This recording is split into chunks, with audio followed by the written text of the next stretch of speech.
On September 1st, 1939, Germany launched their attack against Poland.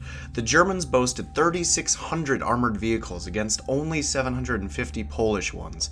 The air disparity was no better, as over 1,900 German aircraft faced a Polish air force of 900.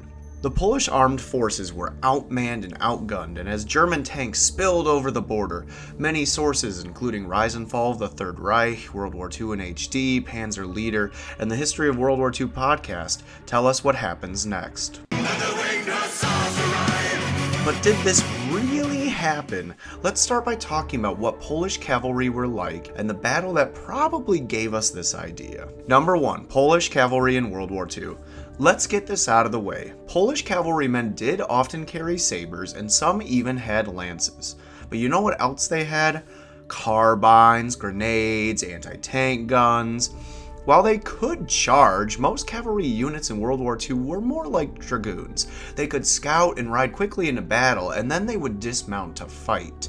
Their typical anti-tank rifle was the WZ-35, which could actually penetrate a Panzer I or Panzer II at 300 meters. Polish cavalry brigades could even have attached units of tankettes like the TKS. While the vehicle was better for recon and most only had a machine gun, the result is that these weren't exactly the winged hussars of old. These were modern units that had modern equipment and could fight in a pretty sensible manner. Not only that, but it must be stated that Poland had full tanks. While they didn't use them in mass groups like the Germans, the Polish did have the 7TP in addition to those smaller tankettes. With 17mm armor and a 37mm gun, it wasn't a bad tank for 1939, but unfortunately for Poland there were only around 150 of them, and they weren't grouped up into something like a Panzer division. There just weren't enough to match the German numbers. With that out of the way, let's look at where this myth most likely originates. Number 2, the Battle of Krojanty. Heinz Guderian's 19th Corps, part of the German 4th Army, was tasked with slicing east using tanks, trucks, planes, artillery, and infantry. Their goal was to cut off the Danzig corridor and meet with the German 3rd Army and then hook around the Polish capital of Warsaw, encircling it. Around 5 p.m. on September 1st, 1939, at the village of Krojanty, the Polish 18th Pomeranian Ulan Regiment under Colonel Mostolerz was ordered to counterattack the German 20th Motorized Infantry to cover some retreating Polish infantry. When Colonel Mostolerz noticed German infantry in a clearing in the Tukola forest, he ordered 250 cavalrymen to charge. Knowing the difficulty of the mission, Mostolerz told a captain, "Young man, I'm quite aware of what it is like to carry out an impossible order." The Polish cavalry did actually draw sabers and charge at the infantry, and unlike the myth, they won. Caught by surprise, the German infantry fled in front of the victorious cavalry, but unfortunately for the Poles, behind the German infantry were 3 German armored vehicles. The armored cars caught the cavalry by surprise, and their 20mm cannons and machine guns raked across the surprised cavalry and killed over a third of their number, including Mostolerz, but the attack did force a delay in the advance of Guderian's 19th Corps, so it could be considered somewhat successful. Those Polish infantry they were covering did get away. Number 3, from battle to myth. So if Krojanty wasn't a deliberate Polish charge against German tanks, then why do we have books, documentaries, and podcasts that tell us otherwise? One origin of this tale was done by Italian reporters after the battle. They were surveying the battlefield and they saw dead cavalry everywhere. There were German tanks parked in that spot at the time, and so the Italians figured that it was the tanks that gunned down the cavalry in some sort of charge. They spun the tale into one of a brave but outclassed army fighting desperately and honorably against a technologically superior foe. German propaganda spun it a little differently. You can see on this cover of a German propaganda magazine that they wanted to show the technological imbalance and brag about their mechanization.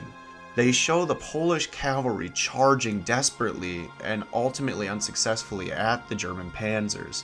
This version played up the German strength and played down the Polish. The other way the Germans use this propaganda shows up even in the 1950s with Heinz Guderian's memoirs. In Panzer Leader, he says that the Polish charged in ignorance of the nature of our tanks. The Poles had charged them with swords and lances and suffered tremendous losses. Now, this could be calling them dumb and pointing to the technological superiority, but this could also mean something else. With the Treaty of Versailles signed after World War I, one of the conditions was that Germany was not supposed to have tanks. As such, very early on in Panzer development, they used dummy tanks while training before they subverted the rules and built up anyway.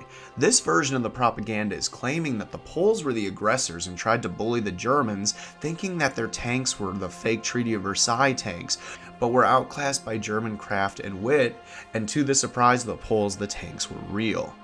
As we know, the Nazis were clearly not fans of the Treaty of Versailles, so it makes sense that they would spin a myth to take shots at not just Poland, but the treaty itself. This wasn't the first time that Hitler and the Nazis had done a victory lap, thumbing their nose at the world about the fact that they had rearmed against the stipulations of the treaty.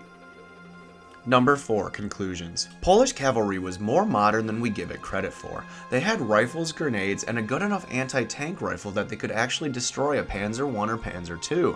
The battle that gave rise to the charge myth was actually a charge against infantry that just unfortunately led to an ambush against armored cars. It wasn't intentional or widespread. News and propaganda pushed the idea of either the Polish being brave and unintelligent, or even getting a comeuppance for trusting and relying on the Treaty of Versailles. Heinz Guderian brings this myth back in the 1950s, and since his men were the ones at Krojanty, it stuck. William Shirer's very widespread book, Rise and Fall of the Third Reich, repeats it, saying, "Horses against tanks, the cavalryman's long lance against the tank's long cannon. Brave and valiant and foolhardy though they were, the Poles were simply overwhelmed by the German onslaught." So Shirer's version also repeats the Italian correspondent version that the Poles were just desperate and brave and completely outclassed.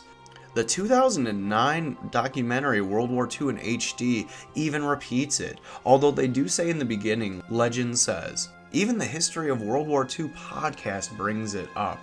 It's clear that this misunderstanding, which was spun into propaganda, has made it down to modern history. Thank you guys for watching. I hope you learned something as we busted a pesky myth that still hangs around.